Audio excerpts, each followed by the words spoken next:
com você? Espero que você esteja bem, que você esteja em paz e que seja muito, mas muito bem-vindo aqui no canal. Nesse vídeo eu vou estar contando sobre como foi a minha primeira experiência de incorporação da minha vida. E caso você ainda não me conheça, me chamo Mariana Camarte, sou candomblessista, cartomante e trabalho com o baralho cigano. Também sou responsável pela página Encantaria Cigana, que você pode estar procurando no Facebook, no Instagram, seguindo. E antes de mais nada também, já aproveita para deixar aqui o seu like, se inscrever, ativar o sininho, porque isso me ajuda a saber se vocês estão gostando do conteúdo, se é para continuar, se não estão gostando, enfim, para ter uma métrica aí sobre o que vocês querem saber e se devo continuar, tá bom? Bem, muita gente acha que eu nasci em um terreiro. Como se toda a minha família ela fosse umbandista, toda a minha família fosse candomblessista, já da macumba desde criança. Só que não foi bem por aí.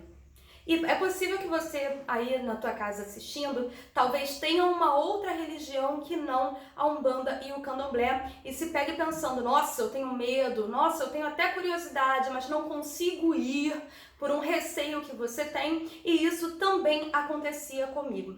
Por quê? Apesar da minha avó, desde criança, sempre me ensinar simpatias, magias, minha avó foi umbandista por muito tempo, isso antes de eu nascer, nunca na minha casa nós tocávamos no assunto macumba. Era um tabu, aonde quando alguém puxava algum assunto do tipo, todo mundo já se entreolhava de uma maneira estranha, por conta de um histórico familiar de muito sofrimento que teve no caminho da minha família, e é completamente compreensível, mas isso fazia com que eu ficasse totalmente isolada, afastada e desconhecesse o que era a macumba. E para mim, naquele tempo, candomblé, umbanda era tudo a mesma coisa, tudo era do mal, tudo era esquisito. Passava em frente de terreiro, me arrepiava toda e eu passava muito, muito mal de verdade, mas eu cruzava a rua com medo. Quando eu via a imagem de Exu e Pombagira, achava que era negócio do mal, né? Negócio dos demônios que falam. E isso são conceitos que a gente aprende na vida inteira.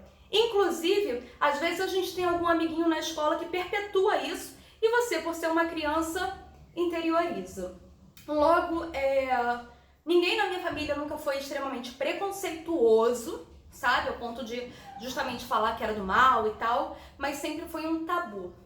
Porém, desde criança, a minha mediunidade era muito aflorada, então aí por volta dos meus 5 ou 6 anos de idade, eu não sei mensurar exatamente, eu já fazia projeções astrais, já via espíritos dentro de casa, fazia essas simpatias com a minha avó e sentia muito a energia, conversava com espíritos, ouvia vozes, às vezes até sensações e previsões que eu fazia para minha família já aconteciam naquela época. Então sempre tive uma veia mediúnica, porém sem uma doutrina ou uma explicação. Era sempre aquela coisa de, tá, nossa, que bom, é coisa de criança. Inclusive, em uma certa vez, isso foi em 2012, minha família, né, estava indo para o hospital ver minha avó, que estava internada na época, Deus a tenha, e nessa noite eu também ia com eles, só que eu tive um sonho muito esquisito, umas intuições muito esquisitas, me falando para não ir. No caso, só para explicar rapidamente, estava minha mãe e minha irmã no banco da frente. Eu, por ser menor, né, eu tinha 14 anos de idade, ficaria no banco de trás. Minha mãe, ela teve um PT no carro porque um caminhão bateu. As únicas coisas que sobraram do carro foram os bancos da frente. Então, assim, se eu tivesse ido, eu teria morrido, tá? Logo, eram coisas de criança, né? Ah, tudo bem. Só que eu já sabia que tinha alguma coisa me chamando para aquele caminho. E apesar da minha família ter o sangue que tem, ter a linha que tem, não necessariamente tinha uma prática religiosa, tá? Só essas simpatias, leiturinha de carta, uma tia minha, uma coisinha ali, não era nada muito, uau, excêntrico ou forte. Só que, nesse mesmo período, quando eu tinha 14 anos, eu atravessava por uma depressão muito horrenda. Inclusive, passei por episódios de tentativa de suicídio nesse período. Eu era a todo momento atordoada, perturbada por espíritos quando eu ia dormir, por vozes, por visões. A minha cabeça ficava uma loucura, porque parte de mim achava que eu estava louca. Eu não sabia o que era aquilo, não sabia o que estava acontecendo exatamente. mas outra parte tinha um discernimento de tentar parar e rezar. Mas é claro, né, gente, a depressão não é algo necessariamente somente espiritual, tá? Quero deixar isso bem claro. É um problema de saúde que você deve cuidar em terapia psiquiátrica se for necessário, e vamos lá. Mas no meu caso, eram as duas coisas. A questão psicológica e uma falta de doutrinação mediúnica muito forte. Bem, fui passando por esse período a cada dia pior, cada dia mais mal, sentia muito pavor de tudo que acontecia. Só que, novamente, a minha família era católica. Inclusive, eu sou comungada, né? Eu fiz comunhão na igreja e me levavam para a igreja, não resolvia nada. Me levavam para oração, não resolvia nada. A gente orava dentro de casa, não resolvia nada. Minha avó, às vezes, pegava uma bengalinha da preta velha dela, dos anos antigos que ela foi de umbanda, dos anos antigos que ela foi de religião, para poder me benzer, para poder me rezar. E até dava uma aliviada, mas ainda assim eu voltava a ouvir, eu voltava a ver, atravessava literalmente a rua, se eu visse um terreiro de candomblé ou de umbanda, eu nem sabia a diferença. Eu tô contando isso tudo para vocês entenderem que eu não tinha a menor noção do que era a mediunidade, do que era o espiritualismo, do que era a macumba. Eu era pavor. Só que, em determinado momento, tava eu e minha irmã, que tem também pavor, horror, até hoje, de macumba, passando em frente à lona cultural lá de onde a gente morava. Minha irmã tava me contando algumas coisas que ela tava passando muito sérias, e de repente eu só senti um barra-vento. Gente, eu não sei descrever exatamente como é a sensação, mas é como se fosse um desmaio aonde você tá acordado, mas você ainda tá ali. Você consegue ouvir, você consegue ver, mas você não enxerga e não consegue necessariamente falar com as suas palavras ou mover o seu corpo. Foi esse barra-vento que me deixou estática e logo eu caí de joelhos no chão soltando uma gargalhada. Foi a primeira vez que Dona Cigana do Cais, minha pombagira, que veio para me desenvolver na época, incorporou em mim para poder dar um aconselhamento para minha irmã. Lembrando que minha irmã tinha pavor, eu não sabia o que estava acontecendo, era de noite, a gente estava no meio da rua. O que minha amada irmã fez? Saiu correndo, gritando. Sério, foi exatamente isso.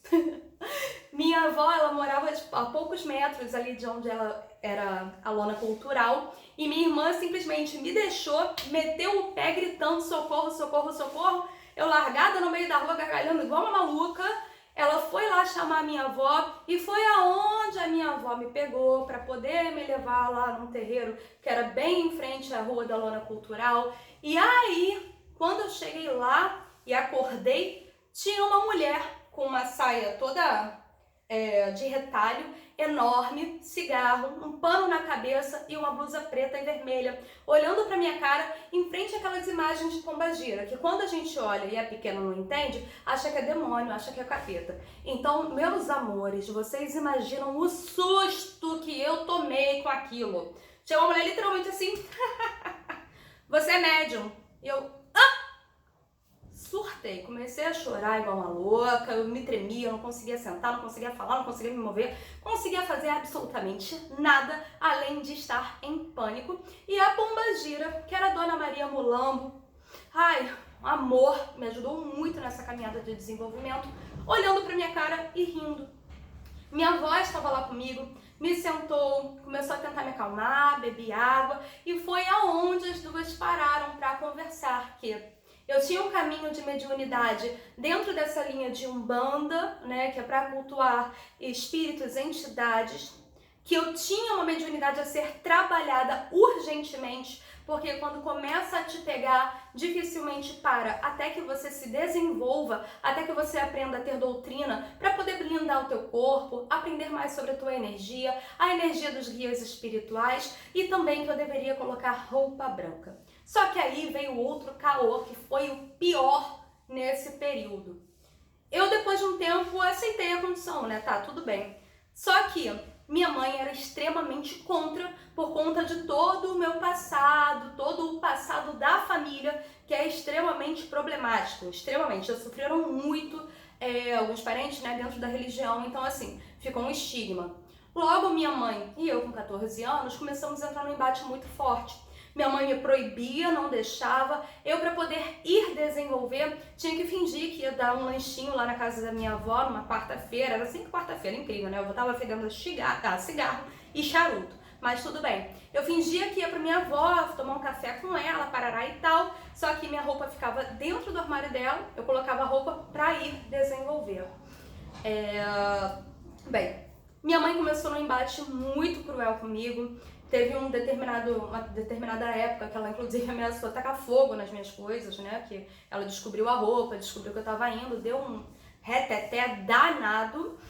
E foi aonde eu comecei a passar muito mais mal. Tanto da depressão, com crise atrás de crise atrás de crise, vozes, maior loucura, quanto também da questão espiritual. Coisa qual, gente, teve uma vez que eu fui lá no centro do Rio poder fazer algumas compras, né, coisas simples que eu precisava comprar, e o Barravento me pegava, minha pombagira me pegava de novo, ou alguma outra entidade. Eu fiquei sofrendo isso durante quase uns 6 ou 8 meses, foi assim, uma coisa direto. Eu saía, porrada. Então foi um processo muito difícil.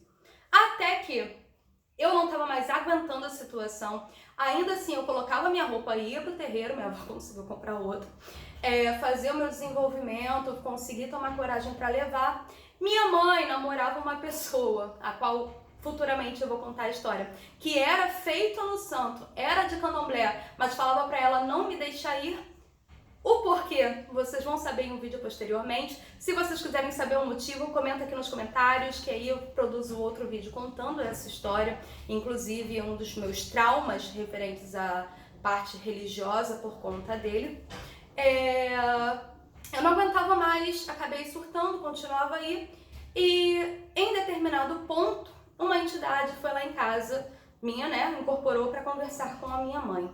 E aí, esse é o assunto para o outro próximo vídeo, que foi onde a gente descobriu por que esse namorado dela não queria que eu desenvolvesse minha mediunidade, o que estava realmente acontecendo, por que minha mãe estava extremamente doente da alma, da mente, e também qual era o meu caminho dentro da religião, que depois desse episódio, minha mãe aceitou de braços abertos, de mais profundo coração.